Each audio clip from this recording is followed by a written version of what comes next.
Olá para quem está acompanhando aí no gravado.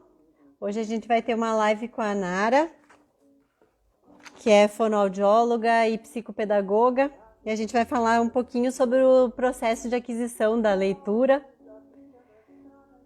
como se dá lá dentro do cérebro. Esperar ela entrar aí e a gente já começa, tá? Depois essa live vai ficar gravada no IGTV, aqui meu e dela, e também no YouTube, Cristina Sebubis. Quem puder acompanhar, tiver chegado aí, acompanha lá que tem outros vídeos também.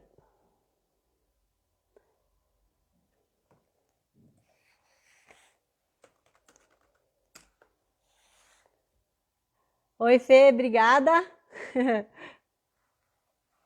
Oi, Isa, Gustavo.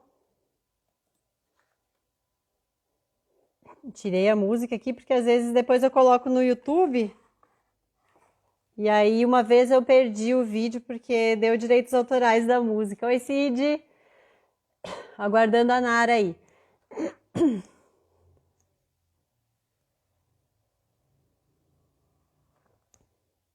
Abraço pro Cid.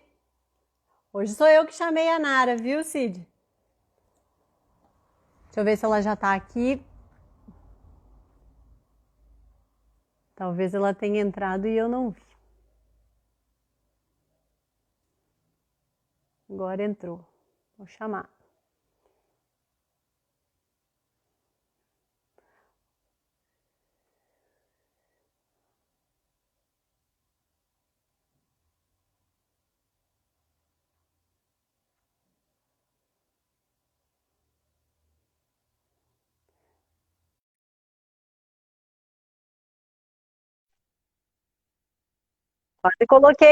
Quase coloquei um filtro aqui, vou ficar igual o Padre César com o filtrozinho.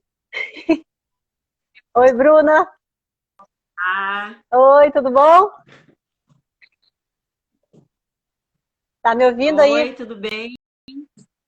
Tudo bem? Tá bom meu áudio aí?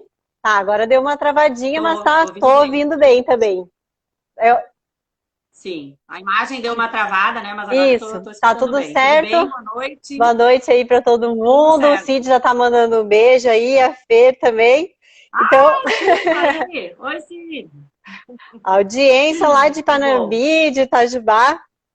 Então, hoje a nossa live de Ah, que leitura aqui, bom, a gente né? vai receber a Nara, que é fonoaudióloga, é neuropsicopedagoga e é minha irmã também. A gente vai falar sobre os processos de aquisição de leitura, o como se dá no cérebro, no sistema nervoso. Vamos falar de uma maneira bem simples, né, Nara?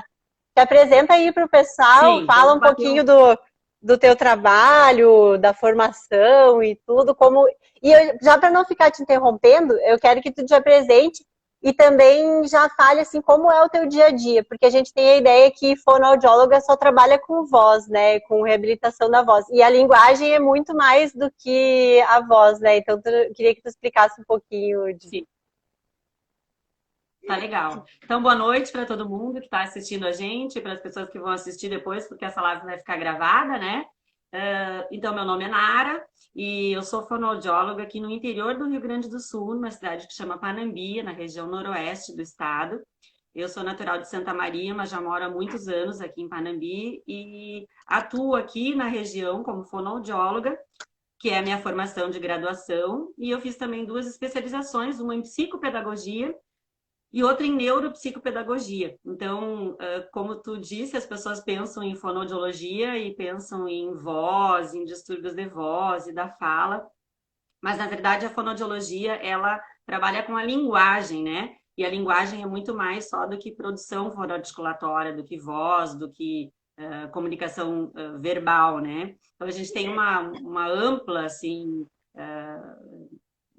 várias áreas de atuação, né? Então, e essa parte da psicopedagogia, eu fui indo assim da fonoaudiologia para a parte da aprendizagem, da psicopedagogia, da neuropsicopedagogia, justamente pelo interesse também nessas questões de linguagem escrita, de linguagem de leitura, né? Então isso é muito interessante assim os processos mentais que ocorrem e isso é uma eu fui fazendo a minha formação nesse sentido. Hoje tem algumas coisas no consultório que eu não atendo mais, que são, por exemplo, os distúrbios de voz, nódulos vocais, algumas câncer de laringe, algumas coisas relacionadas com a voz mesmo, cordas vocais, pregas vocais, eu não atendo mais.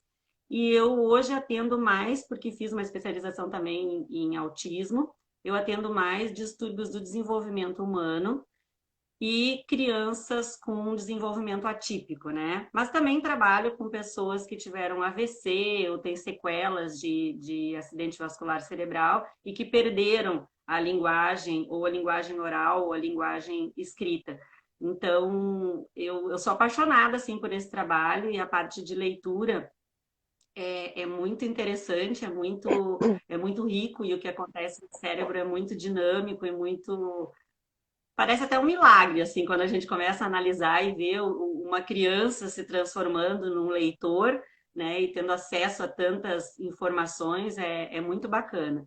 Então, hoje eu trabalho aqui nessa cidade, em Panambi, tendo as cidades da região também no meu consultório, fazendo esse trabalho principalmente na área de distúrbios do neurodesenvolvimento. Mas sou uma interessadíssima também por essa parte de distúrbios de leitura e escrita e aquisição da leitura e da escrita. Nara, assim, a gente vê os filhos da gente, né, os sobrinhos, aprendendo a ler. O professor ensina e tal, mas a gente vê do lado de fora, lá dentro do cérebro, do sistema nervoso, tudo, e até se for ver no desenvolvimento emocional, físico, que etapas o ser humano precisa ter cumprido, assim, fisiologicamente, emocionalmente e tal, para ele chegar nesse ápice de aprender a ler. Sim. Olha, uma coisa que eu até separei, fiz uns rabiscos aqui, tô com umas colas aqui para não esquecer de falar algumas coisas importantes.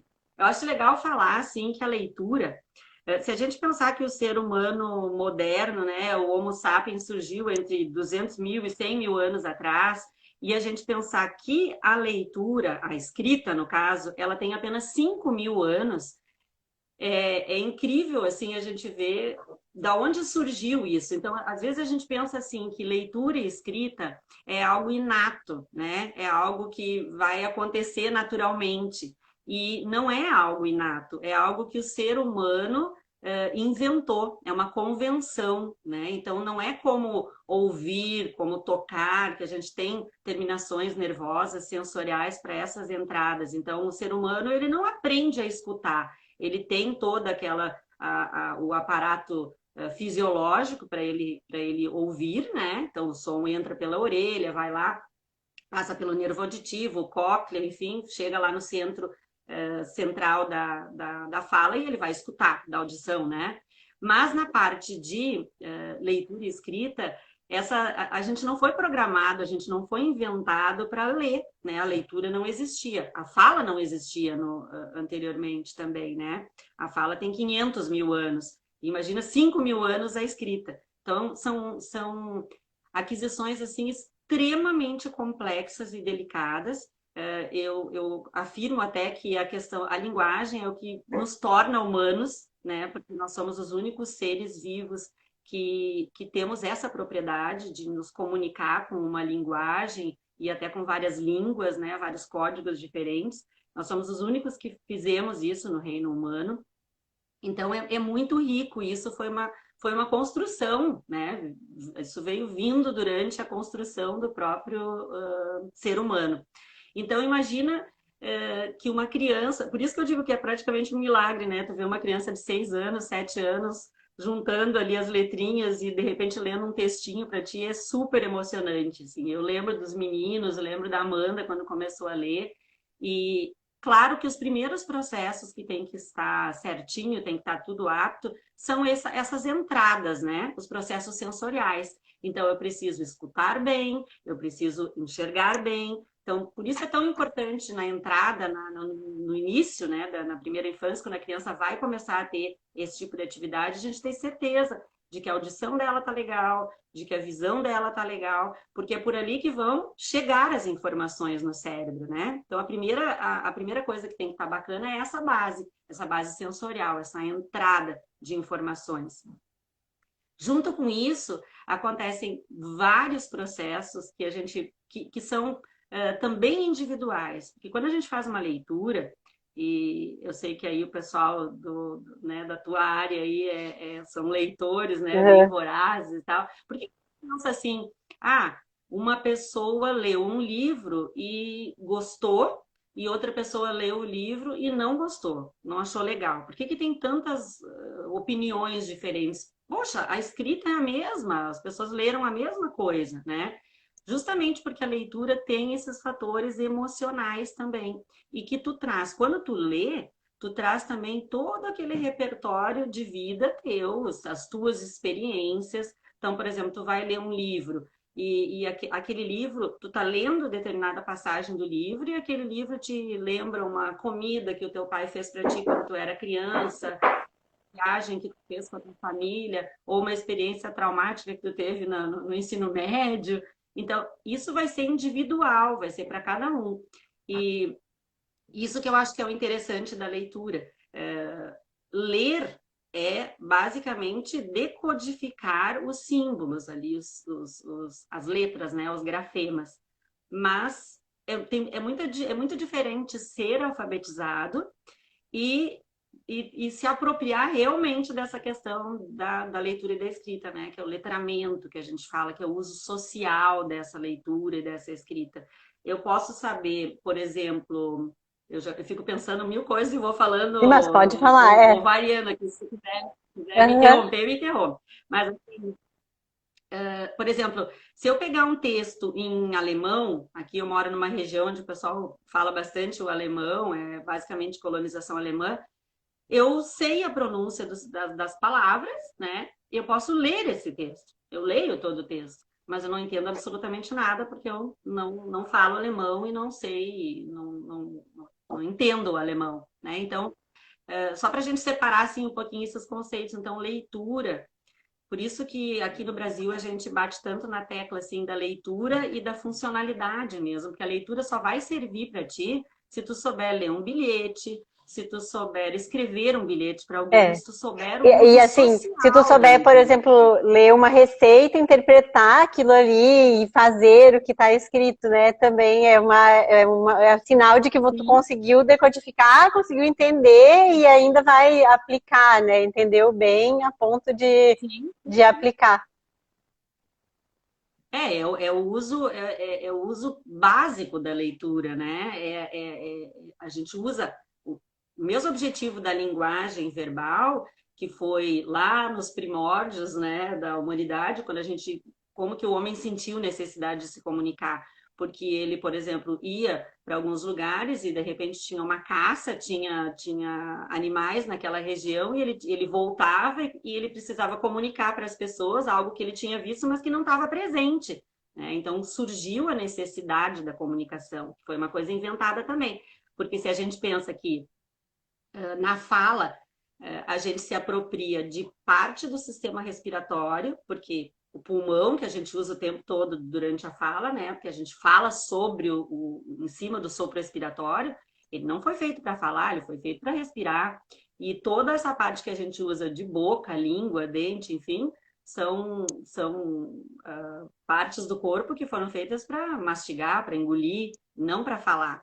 Então imagina que exercício, né, que o cérebro fez para adaptar todos esses órgãos e criar uma nova função. Então, isso é muito complexo. Agora, me lembrei que tu perguntou como que, sobre processos cerebrais, né? Eu queria falar, assim, que hoje a gente entende muito mais, e eu diria da década de 90 para cá, a década de 90 até é conhecida como a década do cérebro, foi quando a gente começou a ter os primeiros exames de ressonância magnética e exames mais avançados de imagem com pessoas acordadas. Então, hoje eu posso pedir para uma pessoa, por exemplo, fazer uma leitura e eu identifico naquele momento mesmo quais são as áreas que são ativadas no cérebro dessa pessoa.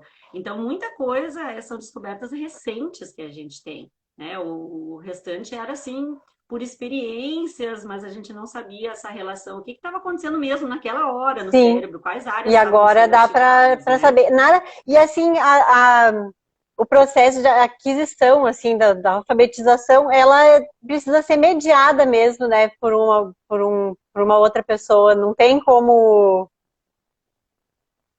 Não, a alfabetização ela precisa ser ensinada também, né? É que nem eu digo, é um código, é completamente diferente. E tu presta atenção assim, que para alfabetizar, tu já tem que ter uma fala, um código oral, que é a base, né? Não necessariamente um código oral, mas, por exemplo, tem algumas pessoas que usam código língua de sinais, por exemplo, linguagem de sinais pode ser a base para alfabetização, mas tu já tem que ter um código anterior. E aí, a alfabetização, ela pode ser... Tem toda uma discussão hoje em dia sobre os métodos de alfabetização, né? Mas, enfim, ele tem que ser mediado, sim, por uma pessoa, alguém tem que ensinar, os professores têm que ensinar essa alfabetização. Por muito tempo a gente discutiu, e ainda é discutido aqui no Brasil, embora em 2019, em abril, eu acho, foi lançado, né, um decreto da Política Nacional de Alfabetização falando sobre o método fônico de alfabetização. Então, se a gente for começar a perguntar, como que você foi alfabetizada, como que você foi, a gente vai ver que tem um monte de formas de alfabetização diferentes, né? E tem uma tendência agora na educação que como nós na área da saúde, né, na fonoaudiologia, na medicina, na fisioterapia, a gente é cobrado por trabalhar com práticas baseadas em evidência. Existe todo um movimento também da educação, para que na educação, já que agora a gente tem muito mais pesquisas, para a educação também usar práticas baseadas em evidências na educação. E a gente sabe que o método fônico ou o método fonético, que parte do fonema, do som da letra, ele é mais facilitador para a criança. Isso tem muitas controvérsias, né? Mas basicamente a gente tem dois métodos. Um método que é mais global, que ele parte do princípio que tu tem que mostrar textos, livros, palavras, frases, e depois tu vai trazendo para uma coisa mais específica, para um pedacinho menor. E tem os métodos, né, mais sintéticos, e o método fônico é um deles, que tu parte Do som. de um pedacinho do som, não da letra, mas do sonzinho, e tu aprende que aquela letra tem aquele Sim. som, porque tem muita coisa que dá muita confusão. Por exemplo, a criança, a gente diz, essa é a letra M, mas aprender o nome das letras não ajuda muito no processo de alfabetização. Você precisa, na verdade, aprender o som dessas Para letras, ir né? juntando. Se disser que o nome dessa letra é M, mas o sonzinho dela é quando ela juntar com a vogal, fica mais fácil. Então, tem várias coisas em relação à alfabetização que a gente e assim, não é que não tem muito, certo né? e errado, porque a gente vem sendo alfabetizado de diversas formas e tem dado certo. Só como se fosse uma forma mais facilitada para aprender, né? É uma forma, assim, sempre quando a gente vai implementar um método, né, a gente tem que pensar no que vai beneficiar a maioria, né? E tem muitas pesquisas já bem robustas, assim, pesquisas aqui no Brasil e internacionais também, falando que o método fonético ele é mais facilitador para a criança, porque ele já parte da base do som, começa a fazer a junção daquela consoante com aquela vogal, das sílabas mais simples para as mais complexas, né? Então, até tem aquelas sílabas de babebibobu, dadedidodu, a criança vai aprender também, mas às vezes é mais fácil seguir uma outra sequência. Sim, olha aqui, e assim, a pessoa que sabe ler e a pessoa que não sabe ler, se você for fazer uma ressonância, dá para ver a diferença no cérebro. Total. Sim, dá para ver. Eu estava lendo agora há pouco aqui uma pesquisa sobre isso. Tem pesquisas de pessoas assim descobriram qual era a área que era mais ativada na hora que a pessoa lê. Quando pessoas alfabetizadas faziam a ressonância magnética, percebia-se uma intensa conexão de sinapses, né, conexões de neurônios no lado esquerdo do cérebro, principalmente no lado no lobo temporal. Quando pessoas analfabetas eram submetidas à imagem da escrita, que elas não sabiam o que era, essa área não era ativada, eram ativadas várias áreas difusas, assim, mas não especificamente essa área. Então, né, se concluiu que essa área do lado esquerdo do cérebro é uma área importante, embora a gente não possa esquecer que não é só essa área, porque quando eu leio, né, que nem eu falei antes, eu trago lembranças, eu trago coisas, eu trago hipóteses, né, e quando eu vou lendo um texto, eu vou criando hipóteses do que vai acontecer, e aí depende muito também do meu repertório de vocabulário, de várias outras coisas que também podem estar armazenadas em outras regiões do Sim, cérebro, e né? aí vem Então, do por teu, isso também o que teu repertório também vai incrementando o cérebro para a leitura, por isso que tu vai pegando mais, parece que vai lendo cada vez com mais facilidade, e vai sendo mais gostoso, né? Porque tu vai entendendo e vai, não é só pela habilidade física de ler, é porque tu vai ativando outras, a imaginação e essa emoções e tudo no claro, cérebro, claro. bem legal. É uma coisa que eu acho legal, interessante falar, assim, a gente que é alfabetizado e lê, né? A gente percebe muito isso. Muitas vezes a gente tem uma velocidade de leitura, por exemplo, quando tu começa, hoje a gente não precisa mais fazer essa associação do fonema com a vogal, esse decodificar tão lento. A gente lê visualmente rápido as palavras. Então, o cérebro está usando uma rota visual, porque eu já conheço muito aquela palavra. Então, eu já leio a palavra inteira. Eu não preciso, por exemplo, eu vejo o meu nome, por exemplo, Nara. Eu não preciso lembrar que com É. A é na e com A era A. Eu já leio Nara, porque aquilo ali já está no meu repertório. Então, eu uso uma rota visual. O cérebro, quanto mais tu usa ele vai. É como um computador que tu tá digitando e tu já digitou várias vezes aquela palavra ou no celular e ele já bota a palavra para ti, como um teclado inteligente, né? Que já vai dando para ti as respostas. Então, no cérebro acontece a mesma coisa. Agora, se tu tá lendo um texto e aparece no meio do teu livro uma palavra que tu nunca ouviu, ou uma palavra em outra língua, tu vai ter que parar porque o teu cérebro vai ter que usar a rota fonológica. O teu cérebro vai ter que fazer esse exercício de ver que sonzinho é com qual sonzinho para você poder fazer a leitura daquilo e pensar, bom, isso aqui não tá no meu computador aqui, eu não sei o que é isso. Daí tu vai buscar o significado ou tu entende pelo contexto Sim. que a leitura está, né? Então, até tem perguntas aqui que mandaram durante a semana no Instagram. Se a pessoa tem dificuldade de gostar de uma leitura, às vezes não é só porque ela talvez seja um pouco de falta desse repertório de insistir também em ler, né? Por isso que a gente que é leigo aqui, que é só Sim. vendedor, sempre fala que, por exemplo, se tu viu um filme e gostou do filme, é um caminho para tu encontrar um livro. Pode pegar um livro, porque se tu já tem uma familiaridade com a história, fica mais fácil de engrenar a leitura, né? Porque tu já tem um pouco de. Então, para formar um bom leitor nesse sentido, tu acha que a pessoa tem que ir atrás dos livros e tem que ir tentando mesmo até pegar um fôlego, digamos, de leitura? É que eu costumo dizer assim, a mesma coisa que é a mesma coisa que qualquer outro hábito, né? A gente tem que criar uma certa disciplina inicialmente para depois pegar o gosto, né?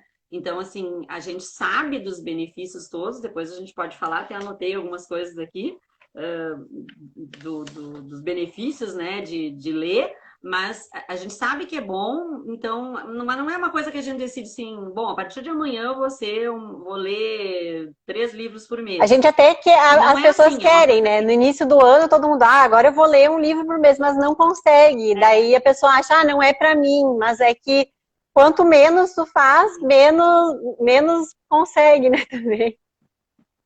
claro, menos assim, menos o teu cérebro interpreta de que aquilo ali é uma coisa importante. Quanto mais o pesquisador que eu ia citar depois, o Ivan Esquerdo, que infelizmente faleceu esse ano, um pesquisador de Porto Alegre, que é uma das maiores autoridades mundiais no tema memória, né? Ele fala que realmente o melhor exercício para a memória. Não existe exercício melhor para a memória do que a leitura, porque a leitura ela aciona tantas áreas cerebrais e ela deixa o teu cérebro tão ativo, tem que fazer tantas conexões e já está provado, tem várias pesquisas dizendo que o hábito de leitura, ele inclusive protege um pouco o cérebro contra doenças degenerativas da velhice, né, demências, Alzheimer, porque realmente isso está sendo tudo usado. É só um exemplo fácil a gente pensar assim que o cérebro é um órgão, né? E todo órgão que é bastante usado, ele vai ficar cada vez mais afiado, cada vez mais esperto, né? Então é como se tu estivesse fazendo uma malhação cerebral mesmo. Só que às vezes tu encontra, tu querer começar a academia já de repente levantando 100 quilos não vai dar certo. Tu tem que começar levantando 1 quilinho, 2 quilinhos. Então, assim, ler uma pequena crônica, né? Ler contos, ler coisas que te interessam, coisas que têm familiaridade. Se eu gosto de esportes, eu vou começar a ler a crônica esportiva. Depois eu posso pegar algum livro que tenha esse tema, né? E aí tu vai avançando para depois tu também. Depois é importante também tu te aventurar por Aos poucos, outros e que é um títulos, livro outros puxa o outro que a gente fala. Porque, assim, quando fala de memória, a gente já vem imediatamente, mas eu vou memorizar tudo que tem no livro, eu leio e eu mesma, eu acabo o livro e não lembro mais da história, né? Tu lembra se era bom ou ruim, mas é que, pelo que eu entendi, tem a ver com o que tu falou das palavras, né? Eu olho ali e eu vou fixando aquela palavra no meu caminho, na minha rota visual para o cérebro, mais ou menos isso, né? Não é isso. decorar Sim. cada palavra, e Não, não, nem, não, não, nem não. tampouco você saber decorar a história para contar para alguém, né? Não é assim, não é isso, né? É no sentido Não. de fazer o cérebro trabalhar. E por isso que quem lê bastante lê cada Uhum. vez mais com mais facilidade, né? Exatamente. E assim, o próprio conceito de memória, a gente podia ficar uma noite falando, né? O conceito de memória, existem vários tipos de memória. Só para dar um exemplo, assim, eu gosto de dar exemplo porque daí fica mais claro. Existe uma memória que é a memória de trabalho, por exemplo, que a gente chama. Se eu preciso, o meu gás termina aqui em casa e eu preciso chamar o moço para trazer o gás para mim, eu pergunto para minha vizinha ali no muro: Fulana, me diz o número do rapaz que traz o gás. E ela diz para mim: 3375, tal, tal, tal, tal, tal. Eu memorizo isso e eu vou telefonar pro cara e vou pedir o meu gás, né? 10 minutos, meia Não hora lembra depois mais. ou 1 hora depois, eu vou saber esse Não. número. Não vou saber mais esse. Então, isso é a memória de trabalho, é uma memória muito importante para eu resolver coisas do dia a dia. Quando eu falo da importância da leitura para a memória, é que assim, tu já tem muita coisa memorizada, tu já tem uma história da tua infância, tua adolescência, os lugares que tu foi, onde tu viajou, o que tu comeu, os cheiros que tu sentiu. Que acontece? Quando tu tá lendo, tu vai acessando essas memórias, tu vai cutucando essas memórias. Por que as pessoas que leem bastante, elas normalmente sabem contar fatos históricos, elas lembram de coisas com facilidade, elas relatam coisas com mais facilidade, porque elas estão sempre acessando essas memórias que estão lá dentro. Do contrário, o teu cérebro entende que Não é isso não é importante, útil deixa de lá. e vai acontecendo um descarte, entende? Mas se tu lê assim, tu leu alguma coisa que vai fazer te lembrar de uma aula que tu teve lá no ensino fundamental, por exemplo. Naquela época que tu teve a aula, tu não, tu jamais pensaria que aquilo estava guardado dentro do teu cérebro, né? Mas no momento que tu leu aquele livro, aquilo te transportou para uma época e o teu cérebro trouxe à tona de novo aquilo. Em termos assim, ó, de bioquímica, e em termos de complexidade neural que está acontecendo dentro do cérebro, isso é fantástico, porque é uma coisa que nem tu sabia que tu tinha memorizado. Mas tem uma gavetinha lá que, pá, abriu quando tu leu. Então tem sempre assim um estímulo, que pode ser um gatilho, né? Para te lembrar de determinadas coisas. Agora, imagina uma pessoa que lê muito. quantos gatilhos ela tem durante uma leitura. Ah, isso é assim, isso eu estudei em história, isso eu estudei em português, isso eu estudei em geografia, isso meu pai me contava quando a gente era criança e tal. Então, acaba que o Sim. cérebro todo está Não sendo é de estimulado. nem, não é de memória. É que a gente fala em memória já pensa em decoreba, né? Mas não é isso. Eu entendi bem legal. A Ale Pedrezini perguntou por que parece que os adolescentes não gostam de ler. Por que tu acha? Ah, eu acho assim, sem querer assim entrar nessa questão muito que eu já falei de alfabetização e tal, eu acho que a gente cometeu alguns erros que a gente está querendo ainda tentar acertar aqui no Brasil, né? Que são dessa área da alfabetização, né? Pode ser, não sei, não tenho nada assim científico para dizer sobre isso, tá? Mas a minha impressão pessoal, eu acho que essa alfabetização meio feita de um jeito assim, não tão subindo os degrauzinhos que tem que subir mesmo, eu acho que ela causa uma certa aversão com esse tema, sabe? Das linguagens, essa área, né? Da leitura, da escrita, de produzir um texto. Eu vejo mais do que ler, eu vejo a dificuldade que eles têm de entender o texto e a dificuldade que eles têm de dar uma opinião sobre aquele A texto. gente E vê tudo isso nas está notas das relacionado. redações, né, do Enem, a média é bem é, é bem assustadora, né? Que tem os textos, né? Tem os textos, então não é por falta não sabia sobre esse tema. Dá para qualquer um escrever um texto baseado Sim. naqueles textos de apoio, né? Mas é que não se consegue pegar É, dali e transformar nas suas palavras em algo com coerência, né? sim. E isso eu acho que assim tem uma coisa bem importante que é quando tu vai trabalhar para te trabalhar com um texto escrito, né, um texto autoral, escrever uma redação, uma dissertação, tu tem que ter uma bagagem, né? Então, eu acho que falta muito nas escolas essa discussão de ideias que se dá muitas vezes previamente na oralização, né? Então, às vezes, tu tem que lançar um desafio e proporcionar o debate dentro da sala de aula, né? Eu acho isso é muito importante. Não tem como, por exemplo, tu dá um texto e tu diz assim, pena de morte. Aí tu discute, tu lê vários textos a favor, vários textos contra, debate aquilo em sala de aula e mesmo assim, às vezes tu pergunta, e aí, qual a tua opinião? O que que tu conseguiu formar de Já fica opinião sobre isso? Não sei, não sei, né? E às vezes tu não precisa formar a tua opinião, mas tu pode realmente escrever um texto colocando os prós e os contras, né? Mas assim, eu acho que falta muito essa bagagem, né, de conhecimento e esse interesse, assim, não é por notícias, não é isso, mas é aquela capacidade de pô, eu recebi uma notícia, porque notícia, acesso à informação, a gente nunca teve tanto como hoje, né? Mas eu pensar sobre aquilo. Será que isso é legal, é bacana, não é? O que que eu penso sobre isso? Que isso está relacionado com as tuas noções de valores, éticas, coisas que tu aprendeu na é, tua educação, E ou tu as coisas acha que tu que aprendeu na tua essa escola. cultura assim de tudo muito rápido, do celular, das notícias rápidas, tudo um flash de cada coisinha também pode ter afetado assim tanto a gente que é adulto quanto os mais jovens, Acho que sim.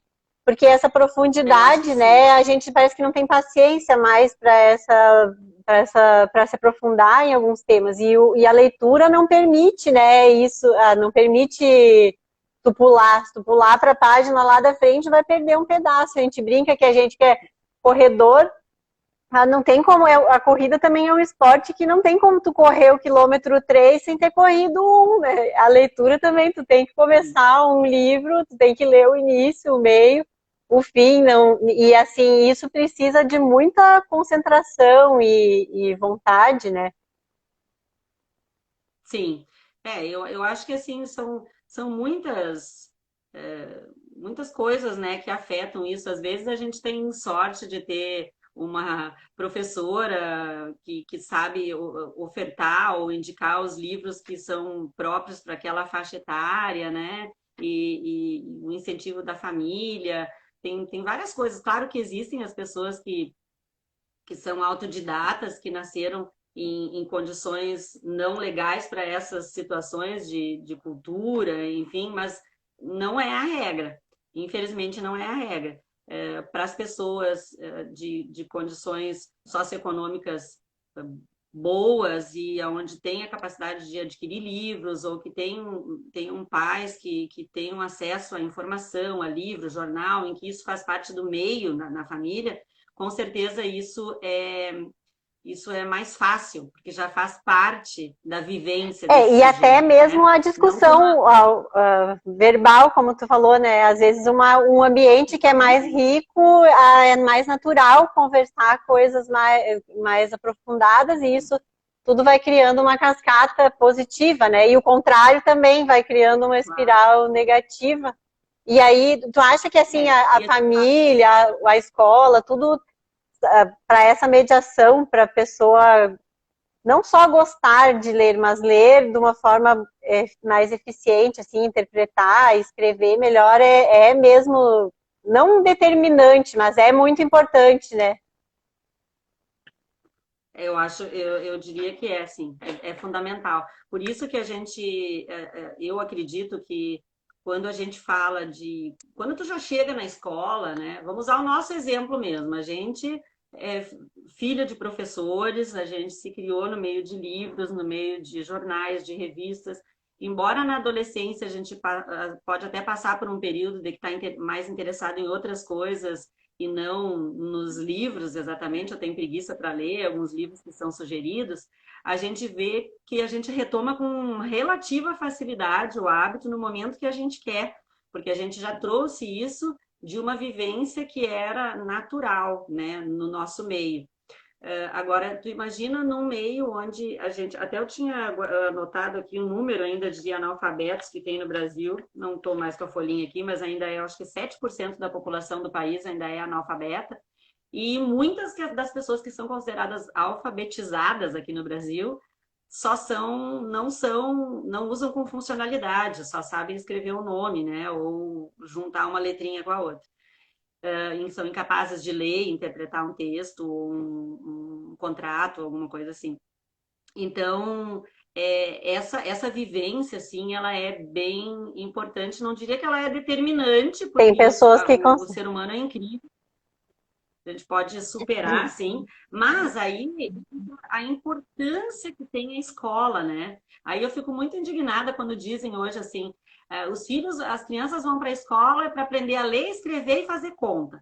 Não é para o professor falar sobre mais nada, o professor não pode falar sobre as suas ideias, o professor não pode falar. Gente, por favor, é exatamente o contrário. O professor, às vezes, é o único exemplo bacana que aquela criança que veio de uma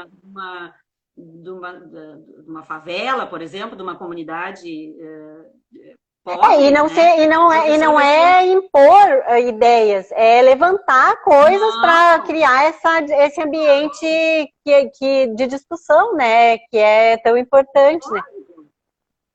E a gente mesmo, assim, a gente lembra de professores que foram exemplos para a gente, e é muito comum, né, nessa idade, a gente sabe que na adolescência, os adolescentes, eles têm um certo distanciamento de casa, da família, né, parece que o que a mãe e o pai falam não tem tanto valor como os estranhos, e esse papel do professor é tão bacana, tão legal, sabe? Então, ele não é um mero distribuidor de informações ali, a criança sabe fazer conta e dividir e multiplicar e pronto. Não, ele é um exemplo, sim, ele vai falar na aula sobre a vida dele e sobre as coisas, o caminho que ele trilhou, né? Então, tem esse papel também que interfere muito. Então, eu penso assim, a gente sempre pensa que as crianças, os pais têm que ler, me lembrei de falar assim, sobre a questão das crianças que têm bastante coisa. O contrário também acontece. Tem pessoas que têm, por exemplo, bastante condições financeiras, que podem levar os filhos numa livraria e podem comprar bastante livro, podem ter bastante livro em casa. mas isso não é garantia também de que essas crianças vão gostar de ler, porque ter livros em casa não significa que a criança... É diferente da criança ver os pais lendo, debatendo coisas, comentando coisas, né? Onde tu tem um espaço de discussão em casa, de poder ir contra ou a favor de algumas coisas, esse debate que eu falei, porque a partir daí tu vai criar tuas ideias. Não, isso eu acho que é uma coisa certa, isso eu acho que não é uma coisa certa, eu acho que isso eu sou contra, que eu vejo a dificuldade nos adolescentes, eles leem, leem, leem, depois ele, tá, mas daí o que que eu escrevo?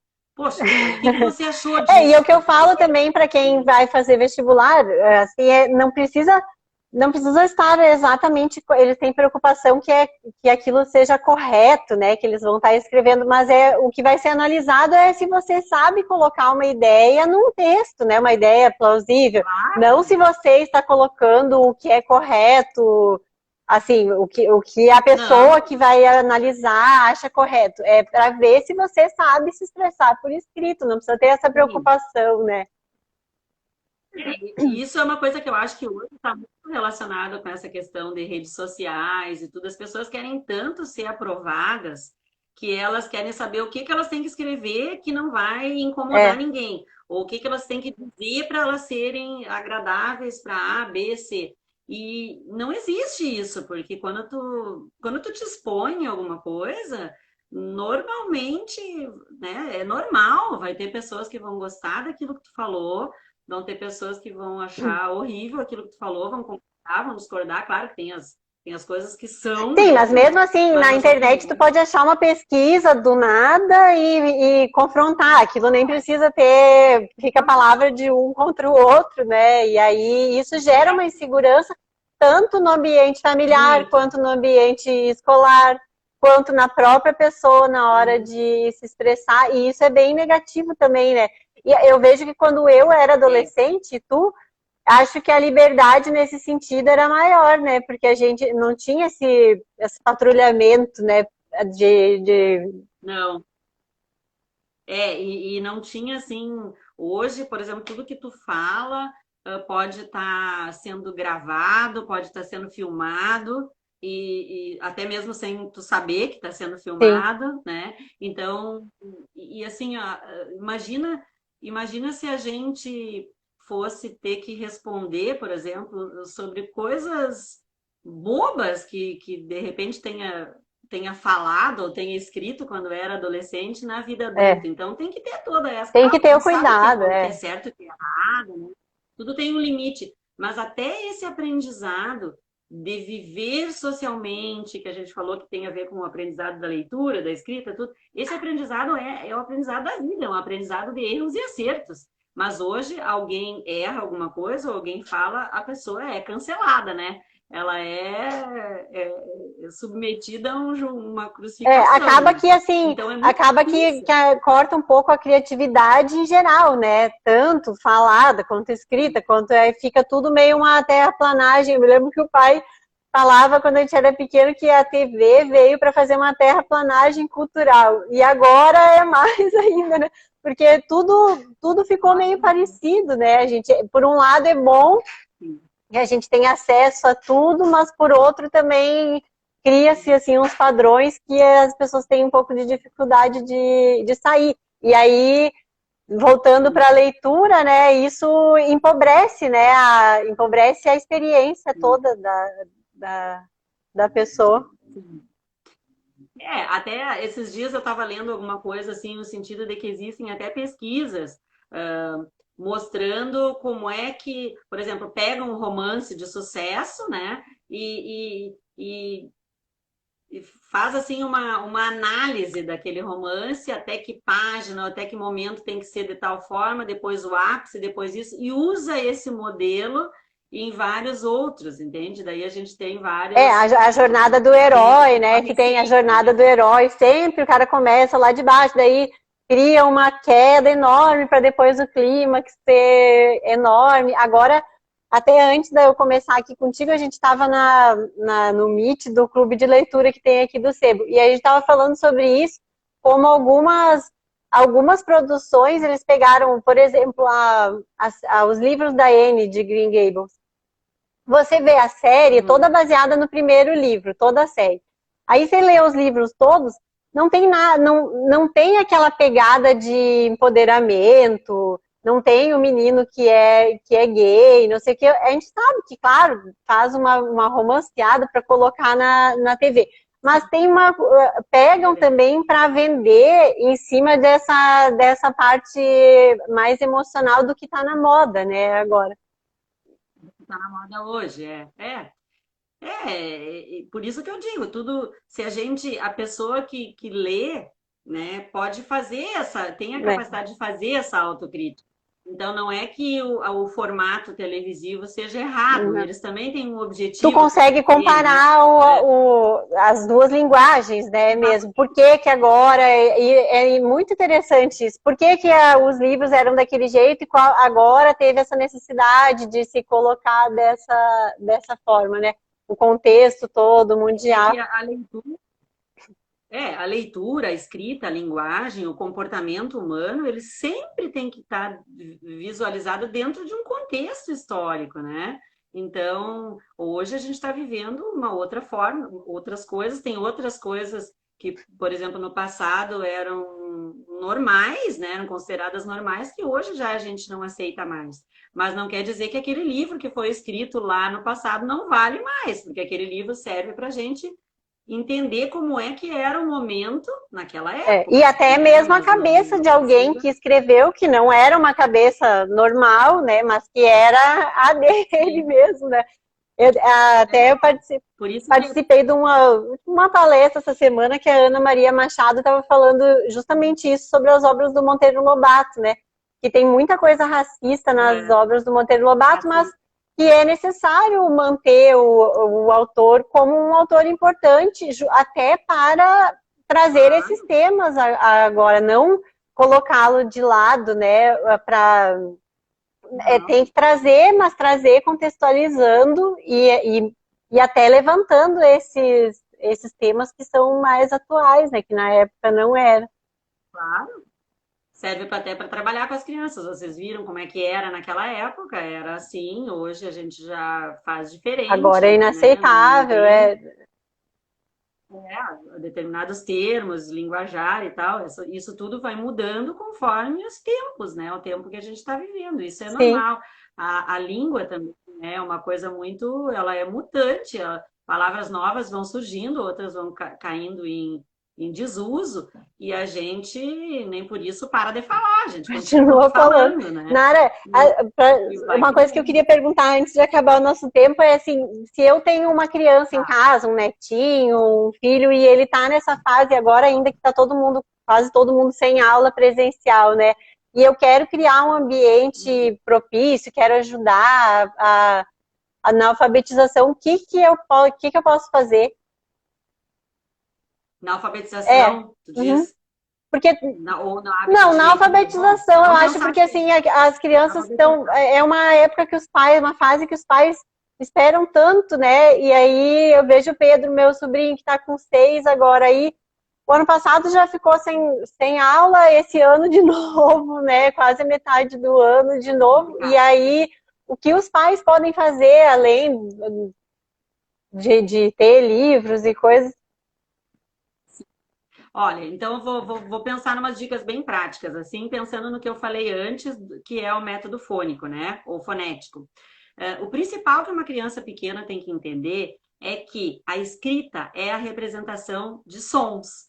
Porque às vezes a gente começa, ó, essa é a letra A de avião, esse é o E de elefante, mas eu esqueço de dizer para ela que é o A, que a gente abre a boquinha e faz A, o E, eu faço outra posição com a boca. Então, a base de tudo é a criança entender que aquilo que ela vai escrever ali no papel é a representação de um som. Então, brincadeiras, é muito difícil assim os pais conseguirem alfabetizar os filhos sozinhos, né? Mas eu vou dizer coisas que ajudam nesse processo de pré-requisito para a alfabetização fônica. Eu entender, por exemplo, trabalhar com rimas, por exemplo. Né? Então, eu não preciso dizer para a criança que isso é uma rima, por exemplo, pão com sabão. Eu brinco com a criança e digo: olha, Vamos ver que palavra tu acha que combina com pão? Pão, alemão, sabão, caminhão. E ela vai estar automaticamente prestando atenção para o som.